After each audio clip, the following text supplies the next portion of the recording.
प्रतीक दिल्ली में joint family के साथ रहता था, लेकिन जॉब की वजह से अपनी माँ के साथ दूसरे शहर में शिफ्ट हो जाता है, जहाँ उसकी प्रीति के साथ लव मैरिज हो जाती है, जिस पर बहू को नापसंद करते हुए उसकी माँ पूरा समय प्रीति को परेशान करने के तरीके निकालती रहती है। प्रीति, कहाँ हो?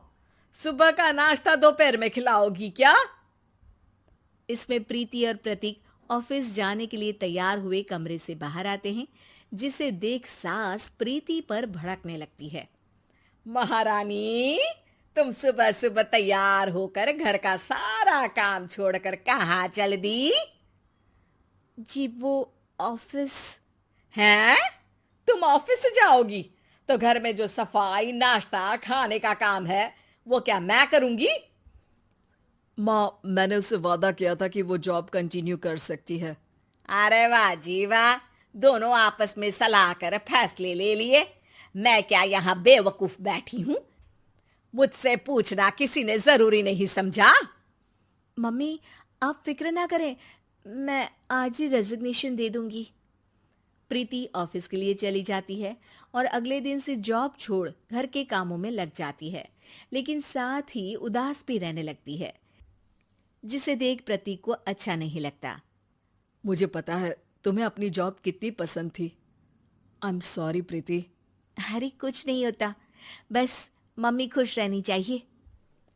अब प्रीति अपनी सास को खुश करने और उनका दिल जीतने की जी तोड़ कोशिश करती रहती है, पर सास कभी उससे सीधे मुंह बात तक नहीं करती। इसी तरह दिन बीतने लगते हैं।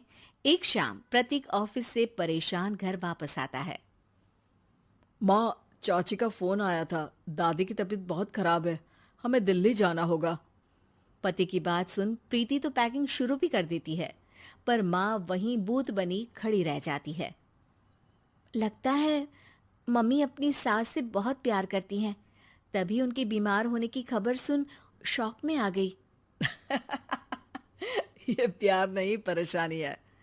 तुम तो ऐसे सोचो कि अब से जब तक दिल्ली में हो तुम्हारे अच्छे दिन शुरू। अच्छा, ऐसा क्या है दिल्ली में? वो तुम्हें कुछ ही घंटों में पता चल जाएगा।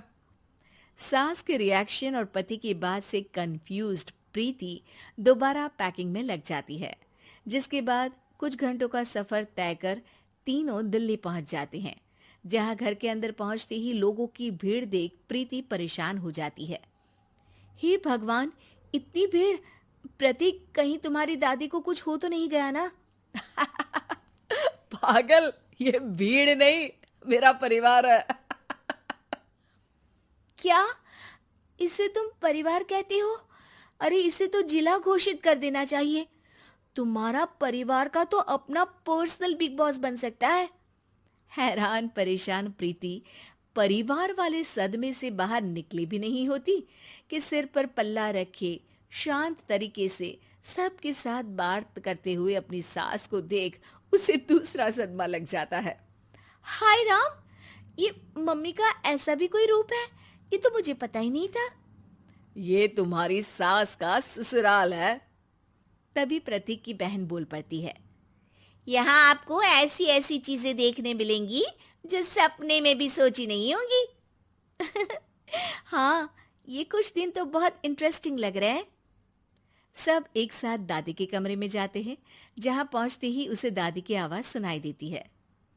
क्यों रे, सास से मिलने की फुर्सत मिल गई? दूसरे शहर जाकर छूट क्या मिली? तुम तो भटकता पंछी बन गई। इतने समय में ये तक नहीं पूछा कि जिंदा भी हूं या मर गई। प्रीति की सास अपनी सास के पैर छूती है। अरे कैसी बात कर रही है मम्मी, आपको तो मेरी उम्र भी लग जाए। अरे बस कर, ये झूठी उम्र देने वाली बातों का दिखावा ना कर। तेरा बस चले ना तो जो मेरी बची कुची जिंदगी है वो भी अभी खत्म कर दे। अरे बहू कहाँ है? इस पर सास प्रीति को दादी से मिलवाती है। दादी प्रीति को बहुत प्यार देती है। क्यों बहू, तेरी ये सास परेशान तो नहीं करती ना? अगर करती है तो अभी बता दे, मैं इसकी क्लास लगा दूंगी। अरे कैसी बात कर रही हैं माँ जी, भला मैं क्यों किसी को परेशान करूंगी। प्रीति अपनी सास का ये रूप एंजॉय कर ही रही होती है कि तभी चाची वहां आकर प्रीति को अपने साथ ले जाती है। सास की क्लास लगते देख जो खुशी मिल रही थी वो तुम्हारे चेहरे से साफ पता चल रही थी, इसीलिए ले आई, क्योंकि अगर उन्हें पता चल जाता तो तुम्हारी खैर नहीं थी। थैंक यू चाची जी। चाची और प्रीति घर में झूले पर बैठी बात कर ही रही होती है कि उसकी सास भी वहां आ जाती है। मतलब यहाँ सारा काम मैं करूं और तुम बैठी हंसी ठिठोली करो? अरे चलो जाओ खाना बनाओ। सास प्रीति को डांट कर काम करने भेज देती है, जिसे दादी देख लेती है और एक बार फिर सासू माँ की क्लास लग जाती है, जिसे पूरा परिवार मजे से खड़ा होकर देखने लगता है। क्यों रे, मैंने तुझे काम बोला और तू उस बच्ची को परेशान कर रही है। सास की कोई इज्जत रह गई है इस घर में या नहीं? यहाँ खुद की सास होते हुए भी ज्यादा बड़ी बन रही है। अब नहीं मम्मी जी, मैं तो बस थोड़ी मदद के लिए बोल रही थी। सास रसोई में जाकर काम करने लगती है और दादी प्रीति को लेकर वहां से चली जाती हैं। इसी तरह एक हफ्ता बीत जाता है, जिसमें दादी अपनी बहू को डर, इज्जत और प्यार का फर्क समझाती रहती है और प्रीति उसका मजा लेती है। वापस जाते हुए दादी प्रीति और उसकी सास दोनों को अपने पास बुलाती है। मेरी बहू जिद्दी और अड़ियल है, इसलिए उससे हमेशा सही काम करवाने के लिए मुझे सख्ती करनी पड़ती है। लेकिन तुम्हारी बहू अच्छी है, तेरी खुशी के लिए वो अपनी जॉब और सपने भी छोड़कर घर में बैठी है। अपनी बहू के साथ प्यार से रहो।